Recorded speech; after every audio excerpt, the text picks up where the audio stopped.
Joseph Cedar is one of Israel's hottest directors and writers. An observant Jew, a former paratrooper, he knows the bitter taste of war and conflict. But Cedar has transformed that taste into bittersweet films like Beaufort, which was nominated for an Academy Award.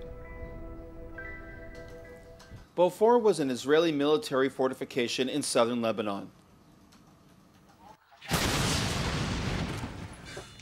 In the film, Israeli infantry are ordered to hold the bunker while under constant missile barrages from the Lebanese Hezbollah militia. These fighters are awaiting orders to withdraw from Lebanon. The casualties seem pointless. אם מתפנים, אז יאללה. תן את הפקודה, נעלה על הכלים, נסגור את השלטר ונסתיין מפה. אבל אם נשארים, בינתיים אני לא רואה שעוזבים, אז תן לעשות את העבודה. You say your movies are about mountains, retreat, and dealing with it. How is that so?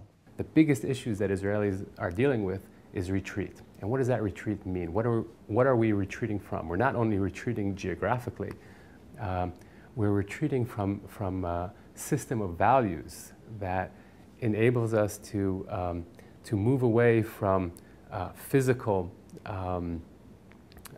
geographical power to cultural, moral, ethnic power. Retreat is a controversial strategy that is still hotly debated. Israeli troops withdrew from Lebanon in 2000. 5 years later, Israel unilaterally retreated from the Gaza Strip, forcibly uprooting thousands of Jewish settlers. It was very traumatic and became a passionate topic for Israeli filmmakers. They argue, will such withdrawals lead to peace or war? Is it moral or immoral to occupy in order to protect one's country? Zionism is about a renewed existence of Jews on a piece of land.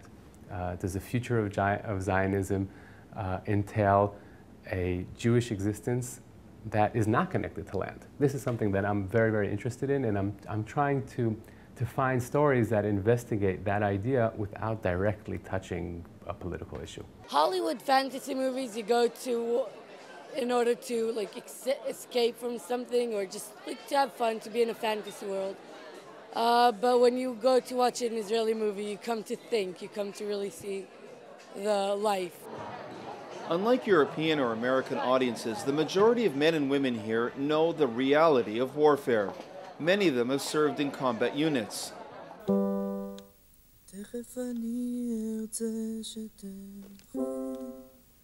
That is why Cedar's films are so popular. There are no heroes, no Rambos, Terminators, no James Bond-like characters. In Beaufort, with few precious moments to rest in the bunker, the soldiers let down their guard. Emotions and weakness overwhelm them.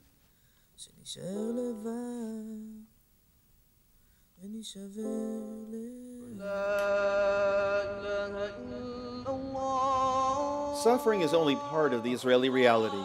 Symbols and dreams are also an intrinsic facet of life in the Holy Land. All these motifs are deeply embedded into Israeli films. The Temple Mount in Jerusalem is one such symbol that finds its place in Joseph Cedar's films.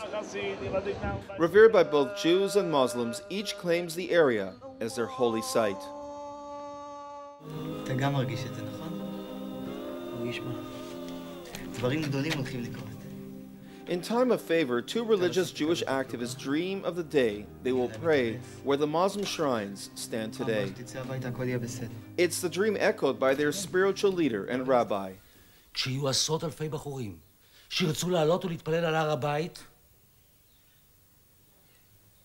אז אנחנו נהיה לא משוגעים. A Jewish zealot takes his rabbi's vision too far and tries to blow up the Muslim shrines. על זה בדיוק דיבר הרב. על זה בדיוק הוא דיבר, אתה זוכר? הכל מתגמד ממה שאנחנו עושים. I've heard that kind of rhetoric. I live in proximity to rabbis who have that kind of power on their students. I have friends who are vulnerable to that kind of influence. So it's a story about how charisma can sometimes blind your moral sensibilities. It's not just in the movies. This Tel Aviv Memorial marks the spot where a Jewish seminary student assassinated Israel's Prime Minister Rabin in 1995. Rabin was offering Palestinians land for peace. The assailant's rabbis had earlier warned that the penalty for giving up the land of the Bible is death. War versus retreat and compromise. Democracy versus theology.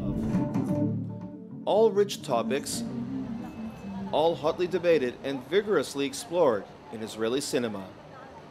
For Worldfocus, this is Martin Himel in Tel Aviv.